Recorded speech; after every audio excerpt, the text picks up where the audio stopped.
So welcome to Women's Essence Magazine. I have with me Andrea Williams, who is a certified financial planner and here to share information about how to really not only save your money, but how to invest money.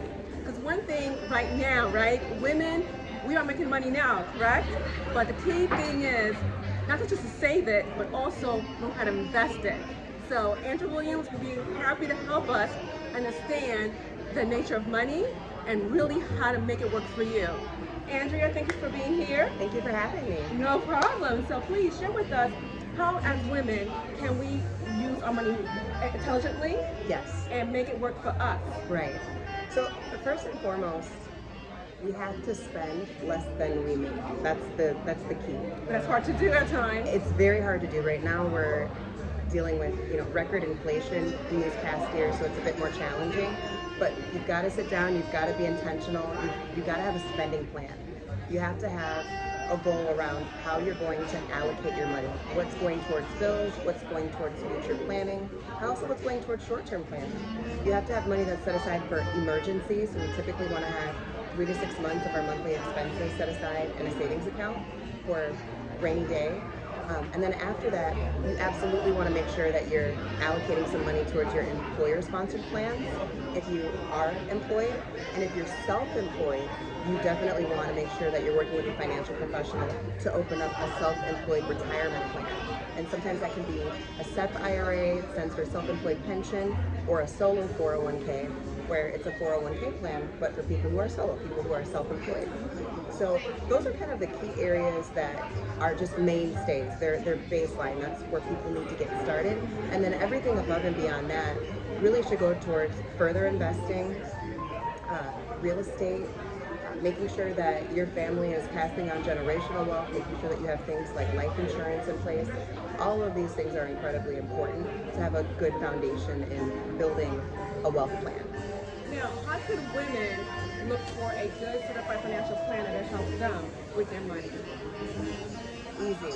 You just go to cfp.net and you're able to look up professionals that are in your area, and you can take a look at their credentials, their length of time in doing this kind of work, and reach out right through the website and begin working. And you can also go to my website, Okay, which is? AndreaKWilliams.com. Great.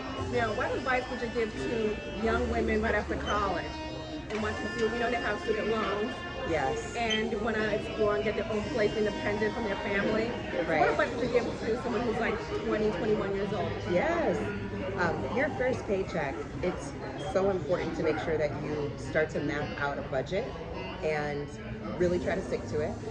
And also make sure that your housing expenses are less than a third of your overall paycheck. I see that a lot with young people where they want to just dive in, have their own place. A lot of times you have to sacrifice. You have to have roommates. You have to do things that are inexpensive, or maybe stay at mom and dad's house for a little bit longer and save up all those paychecks and maybe buy something. That could be a really strategic move in helping you build a really nice foundation when it comes to your wealth. But yes, your first paycheck, you've got to make sure you save something. I hear about this all the time. A lot of my clients, their kids will start working and they'll blow their entire paycheck. They can't wait. They've got several $1,000s and they're going out and they're buying, cell phones and luxury bags. Exactly, luxury bags. Mm-hmm. And that's not the way to get started. It's all about habits too. They say if someone doesn't become a saver by the time that they're 30, it'll never happen. They will never develop the muscle memory or the desire or the priority to save. So you definitely want to get started when you're as young as possible. Yes, yes. Now, let's go further now. How about for someone who is approaching 50 Yes. or in their 50s already? How can they secure themselves for retirement if they never really had saved money before? I meet a lot of people like this, and oftentimes it's because people just really didn't know that they needed to rely on themselves and not their employer and not the government when it came to their financial security. So when you're in your 50s, if you're an empty nester, that's really when it's go time. And again, it comes down to having a spending plan, having a budget, having a map around where your money is going to go.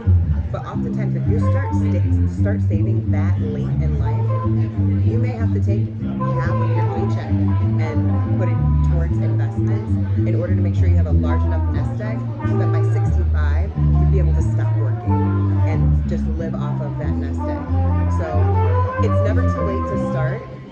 time is our biggest asset. So if someone's 50, we certainly have 15 years to allow that money to grow, compound, and expand. So it's not, all is not lost. Okay, great. Well, Andrea, thank you so much for taking a few minutes of your time to meeting with me and our followers, because good advice that she gave us. So let's try to follow it. And if you want to reach her, you can contact her again at AndreaKWilliams.com. All right. Thank you. Thank you again so much. Thank you.